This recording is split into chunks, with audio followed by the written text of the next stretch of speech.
আজকের ভিডিওতে আমরা কথা বলবো দুটা জিনিস নিয়ে। এক, নেটফ্লিক্স এর নতুন ওয়েব সিরিজ গ্লোরি নিয়ে, আর দ্বিতীয় হচ্ছে সাকিব খানের মুভি রকস্টার সিনেমা টিজার নিয়ে। দুইটাই একদম নতুন, আর দুইটার মধ্যে আছে আলাদা আকর্ষণ। তো কেমন হলো সবকিছুই আজকে খুলে বলবো, ভিডিওটা শেষ পর্যন্ত দেখবেন। প্রথমে আমি কথা বলবো গ্লোরি নিয়ে। এটা কিন্তু চুপচাপ এসে ধাক্কা মেরে যাওয়ার মতো একটা কাজ। গল্পটা মূলত দুই ভাইকে নিয়ে।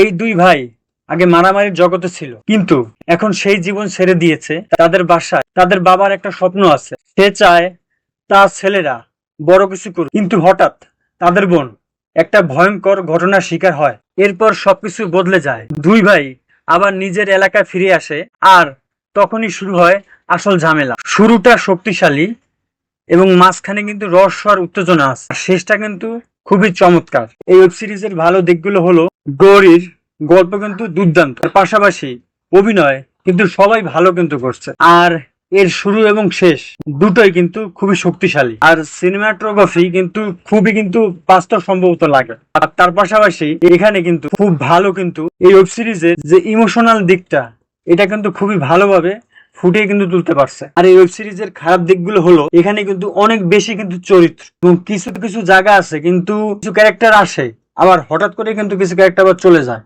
এবং তার পাশাপাশি কিছু ক্যারেক্টারের কিন্তু কোনো গুরুত্বপূর্ণ কিন্তু কোনো সিনই নাই। তার পাশাপাশি কিছু জায়গায় কিন্তু একটু কিন্তু ধীর হয়ে যায়। তার পাশাপাশি এখানে যে শেষে যে টুইস্টার দেওয়ার চেষ্টা করছে, সেটা কিন্তু যারা প্রো অডিয়েন্স তারা কিন্তু আগে থেকেই বুঝে কিন্তু যাবে। সব মিলিয়ে এটা কিন্তু একটা ভালো কাজ, এবং এর মধ্যে কিন্তু একটা মজা আছে। এবার যদি কথা বলি সাকিব খানের রকস্টার মুভি অ্যানিমেটেড টিজার নিয়ে, তাহলে আমাকে প্রথমেই বলতে হবে টিজারটা দারুণ হয়েছে। সত্যি বলতে আমার কাছে এক কথায় দুর্দান্ত লাগছে। শুরুর দৃশ্যটা যদি লক্ষ্য করেন, একটি পাখি আকাশে উঠছে, তারপর হঠাৎ বজ্রপাতে সেই পাখিটা নিচে কিন্তু পড়ে যায়।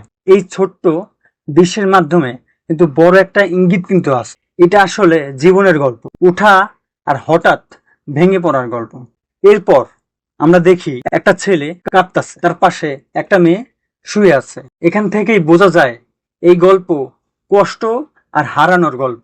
এই রকস্টার সিনেমায় কিন্তু কষ্ট থাকবে, লড়াই থাকবে, আবার উঠে দাঁড়ানোর কিন্তু গল্প থাকবে। এবং আমি যদি এর গানে আসি, তাহলে আমাকে বলতে হবে এর গানটা কিন্তু সত্যি একটু অন্যরকম। আমি কিন্তু এই ধরনের গান শুনতে পছন্দ করি না, এবং আমার কাছে কিন্তু ভালো লাগছে যে তারা শুরু থেকে কিন্তু সুন্দরভাবে কিন্তু প্রচারণার কাজটা কিন্তু ভালোভাবে কিন্তু করতেছে তারা। আমরা সাকিব খানেরই অনেক সিনেমা সিরিজ দেখি যে ঈদের মাত্র 3 দিন আগে, 2 দিন আগে বা 7 দিন আগে টিজার টেইলার এগুলো মুক্তি দেয়। এগুলো কিন্তু খুবই খারাপ একটা বিষয়। আজকের ভিডিওতে এই ছিল গ্লোরি এবং রকস্টার সিনেমার টিজারের রিভিউ। তোমাদের কোনটা বেশি ভালো লাগছে কমেন্টে জানাতে ভুলবে না। আর এরকম আরো রিভিউ পেতে হলে সিনেমা খোরাকের সঙ্গে থাকুন। সিনেমার এমন খোরাক পেতে চাইলে চ্যানেলটি সাবস্ক্রাইব বাটনে ক্লিক করুন আর বেল আইকন অন করে দিন।